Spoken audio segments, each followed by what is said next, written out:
સાબરકાંઠા જિલ્લામાં વરસાદી માહોલ જોવા મળી રહ્યો છે। હિંમતનગરમાં ધોધમાર વરસાદ ખાબક્યો। નીચાણવાળા વિસ્તારોમાં વરસાદી પાણી ભરાઈ ગયા। અવિરત વરસાદથી અનેક નદી નાળા છલકાઈ ઉઠ્યા છે તો 24 કલાકમાં ઈડરમાં 5 ઇંચ જેટલો વરસાદ વરસ્યો છે।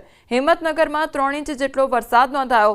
વડાલી, તલોદ, ખેડબ્રહ્મા, પ્રાંતિજ, વિજયનગરમાં 2 ઇંચ જેટલો વરસાદ ખાબક્યો છે।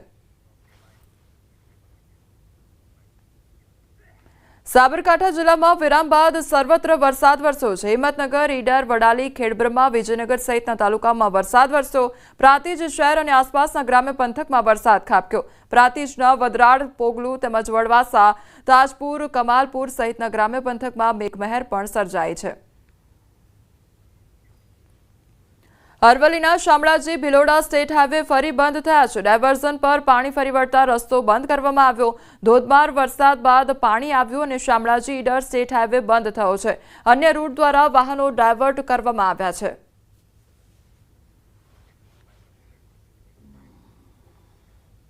સાપુતારા ઘાટમાં ભેખડ ધસી પડવાની ઘટના બની છે અને એકવાર રસ્તો સાફ કર્યા બાદ ઘાટ માર્ગ પર ફરી ભૂસ્ખલન સર્જાયું છે। પર્વત ઉપરથી મોટા પથ્થરો રસ્તા પર ઘસી આવ્યા છે, જેના કારણે સાપુતારા જતા આવતા બંને તરફના માર્ગો પર વાહન વ્યવહાર બંધ કરાયો છે। જેસીબી મશીન કામે લગાડી રસ્તો ખુલ્લો કરવાની કામગીરી શરૂ કરવામાં આવી છે।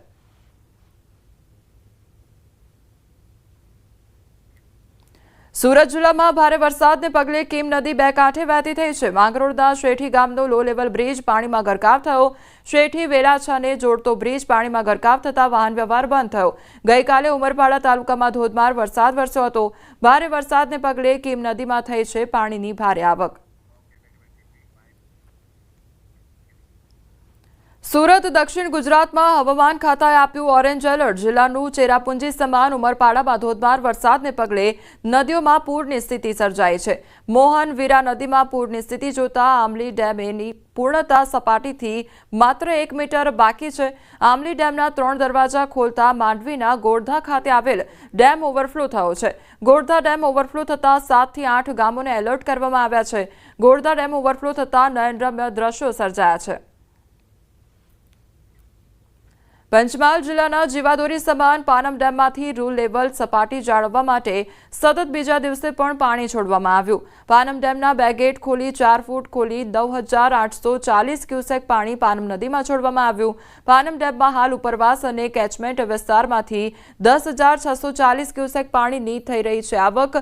પાનમ ડેમની રૂલ લેવલ સપાટી છે 127.26 મીટર, જ્યારે ડેમની હાલની સપાટી છે 127.20 મીટર। પાનમ ડેમ હાલ 97.51% ભરાઈ ગયો છે। ઉપરવાસમાંથી પાણીની આવકમાં વધારો થાય તો પાણી છોડવાની માત્રામાં પણ વધારો કરવામાં આવશે। ઉત્તરાખંડના ચમોલીમાં આવેલા દેવાલના મોપાટામાં ભારે વરસાદ વરસ્યો છે, જેમાં 2 વ્યક્તિઓ ગુમ થયા હોવાની માહિતી મળી છે। તો ચમોલી જિલ્લામાં સતત ભારે વરસાદને કારણે રાષ્ટ્રીય ધોરીમાર્ગ ઘણી જગ્યાએ બંધ થઈ ગયો છે। નંદપ્રયાગ, કામેડા, ભાનેરપાણી, પાગલનાલા અને જીલાસુ, ગુલાબકોટી, ચટવાપીપાલ અને રોડ બંધ થઈ ગયા છે તમામ વિસ્તારના। ત્યારે સંબંધિત ટીમો માર્ગ ખોલવા માટે સ્થળ પર કામ પણ કરી રહી છે।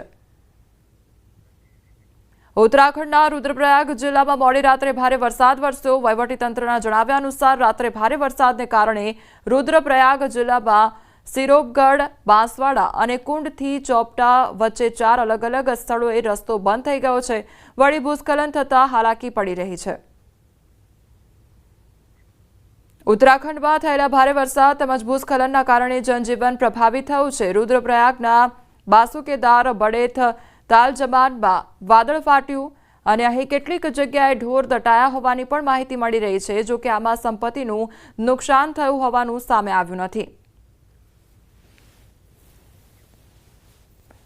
જમ્મુ કાશ્મીરમાં અવિરત વરસાદને કારણે અનંતનાગમાં પૂર આવ્યું છે, જેના કારણે કેટલાક પુલો સહિત અનેક સ્થળોએ પાણી ભરાઈ ગયા છે। આશાજીપોરા ખાતેનો જૂનો પુલ ખરાબ રીતે નુકસાન પામ્યો છે, જેના કારણે વિસ્તારના લોકોને અસુવિધા થઈ રહી છે અને પાણી પુરવઠા પર પણ અસર પડી રહી છે। જમ્મુમાં ભારે વરસાદથી ચોથો તાવી પુલમાં ભારે નુકસાન પહોંચ્યું છે અને પુલ નુકસાનગ્રસ્ત થતા ઠેર ઠેર ટ્રાફિક જામના દ્રશ્યો સર્જાયા છે। ત્યારે પુલના સમારકામ માટેના કામગીરી હાથ ધરવામાં આવી છે, તેમજ સેના દ્વારા ટ્રાફિકને દૂર કરવા માટેની કામગીરી પણ હાથ ધરવામાં આવી છે।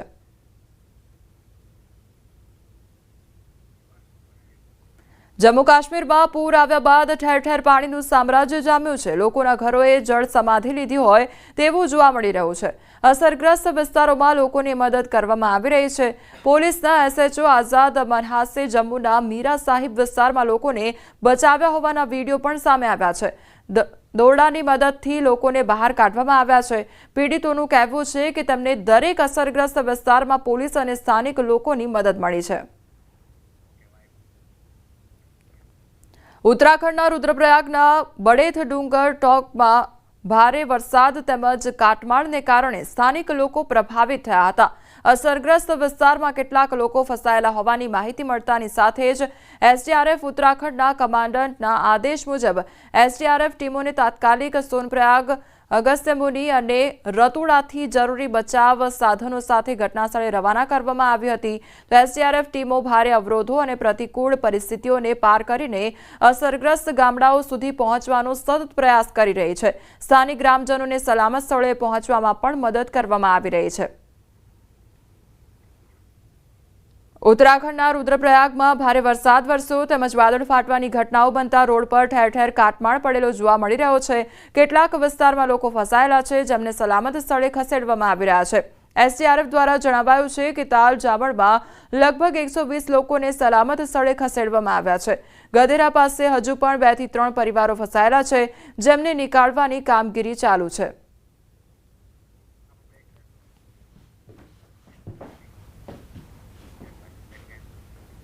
સમાચારોમાં આગળ વધીએ તે પહેલા રોકાઈશું એક બ્રેક માટે।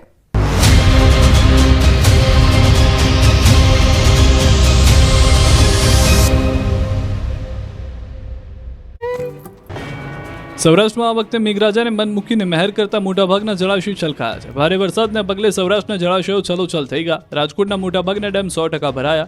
માલગઢ ડેમ 100% ભરાયો। આજી સોડવદર ડેમ 100% ભરાયો। ન્યારી લાલપરી ડેમ પણ 100% ભરાયો। જ્યારે મોરબી જિલ્લાના ડેમ પણ છલકાયા, જેથી આ વિસ્તારના ખેડૂતોની સિંચાઈ સમસ્યા દૂર થશે। પીવાનું પાણી પણ મળતું રહેશે। જેટલા પણ આપણા ડેમ જે છે આ ડેમમાં પણ અત્યારે જે ભરાવની ટકાવારી છે 81% સુધી ભરાઈ ગયા છે ડેમ આપના। અને ટોટલ 27 ડેમ પૈકી ઘણા બધા ડેમ જે છે આ લગભગ 100% ભરાઈ ગયા છે। આમાં મોજ ડેમ જે છે 100% ભરાઈ ગયું છે। વેણુ 2 86% ભરાઈ ગયું છે। આજી 1 95% ભરાઈ ગયું છે। આજી 3 100% ભરાઈ ગયું છે। સોડવદર 100% ભરાઈ ગયું છે। સુરવો 95% ભરાઈ ગયું છે। વેરી 100% ભરાઈ ગયું છે। ભાદરવો મહિનો શરૂ થતાં જ વરસાદ ભૂક્કા બોલાવવાની બદલે વરસાદે બ્રેક લઈ લીધો છે। ગુજરાતમાં મેઘરાજાનું જોર હળવું થયું છે। હવામાન વિભાગે આગામી 7 દિવસ હળવો અને મધ્યમ વરસાદ પડે તેવી આગાહી કરી છે। 2 દિવસ માટે ગુજરાતના ઘણા ભાગોમાં યલો એલર્ટ અપાયું છે। તો 31 થી 1 સપ્ટેમ્બર સુધી તેજ પવન ફૂંકાઈ શકે છે। અમદાવાદમાં હળવો વરસાદ પણ થઈ શકે છે। 3 सितंबर तक 7 दिन के फोरकास्ट में हल्का से मध्यम बरसात का संभावना रहेगा। दोनों क्षेत्रों में गुजरात और सौराष्ट्र का दोनों रीजन में ही रहेगा। બીજી તરફ માછીમારોને દરિયો ન ખેડવા સૂચના આપવામાં આવતા દ્વારકાની અંદર માછીમારોને તાત્કાલિક અસરથી દરિયો ન ખેડવા સૂચના। 29 ઓગસ્ટ સુધી દરિયામાં ભારે પવન અને વરસાદની આગાહી કરાઈ છે। ઓખા મત્સ્ય ઉદ્યોગ નિયામક દ્વારા સલામતીના ભાગરૂપે તમામ બોટ માલિક એસોસિએશન અને સહકારી મંડળીઓને પોતાની બોટને બંદર પર પરત બોલાવી લેવા આદેશ આપ્યો।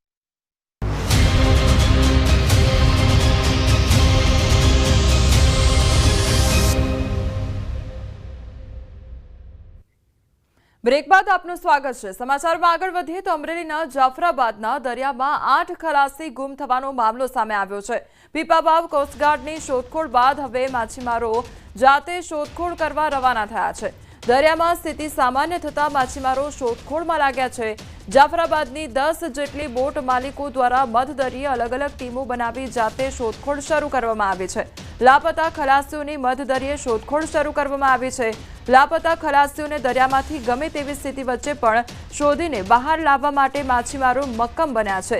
દીવના દરિયા નજીક થોડા દિવસ પહેલા શિપમાંથી કન્ટેનરો દરિયામાં પડ્યા હતા। તે કન્ટેનરો દરિયામાં બહાર આવ્યા। દરિયામાં કન્ટેનરો તરતા જોવા મળ્યા હતા।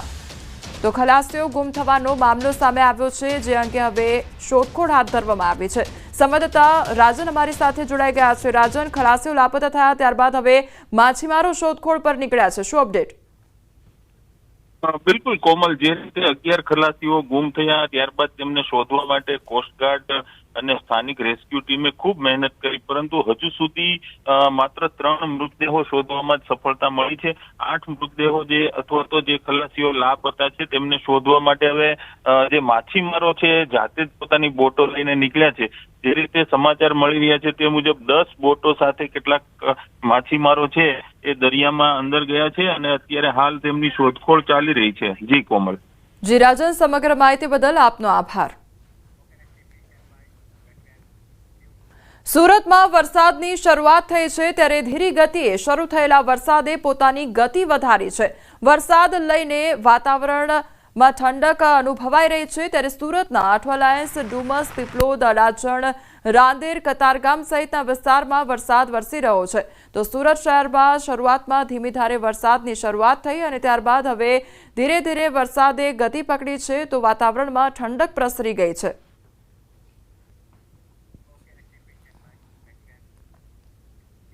છોટાઉદેપુરના સંખેડા નજીક અર્જુનનાથ મહાદેવ મંદિર પાસે બનાવવામાં આવેલી સંરક્ષણ દિવાલમાં મોટું ગાબડું પડ્યું.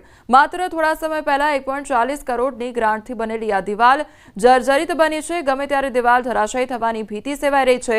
ગામ લોકોએ કોન્ટ્રાક્ટર પર ભ્રષ્ટાચારના આરોપ લગાવ્યા. આસ્થાના કેન્દ્ર સમાન મંદિર માટે બનેલ સંરક્ષણ દિવાલની આવી સ્થિતિ જોઈને લોકો નારાજ જોવા મળી રહ્યા છે.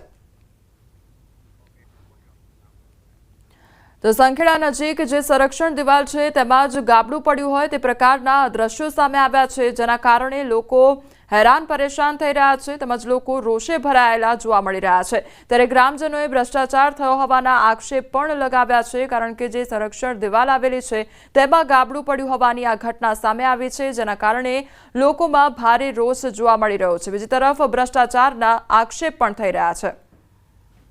એ અધિકારીઓ એવા છે કે એક એસઓ છે હસમિત પ્રજાપતિ અને ડેપ્યુટી એન્જિનિયર રાણપરા સાહેબ, આ બે દ્વારા પહેલા કેટલા સમય પહેલા સુખી ડેમ ખાતે એમનું કામ કર્યું હતું, એમાં પણ ગાબડા પડ્યા હતા.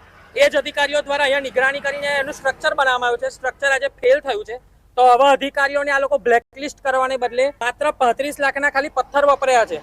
તો આ દિવાલની જોઈ શકો છો કે તાર અને પથ્થરની આ દિવાલની અંદર 1 કરોડ રૂપિયા ખાલી મજૂરી અને તારમાં જાય એ આશ્ચર્યજનક વાત છે. દિવાલ માટે મંજૂર કરવામાં આવ્યા હતા. આજે દિવાલ બની ગઈ છે પણ એકદમ હલકી ગુણવત્તાવાળી બની છે. પહેલા જ વરસાદમાં પાણી જે આવ્યું છે ઉચ્ચ નદીના, તેની અંદર પહેલા જ વરસાદની અંદર 5 ફૂટ જેટલી દિવાલ બેસી ગઈ છે અને એક મોટું ગાબડું પણ પડી ગયું. ભ્રષ્ટાચારીઓ આ ભગવાનને પણ છોડવા તૈયાર નથી. એના પરિણામે હવે તમે જોઈ રહ્યા છો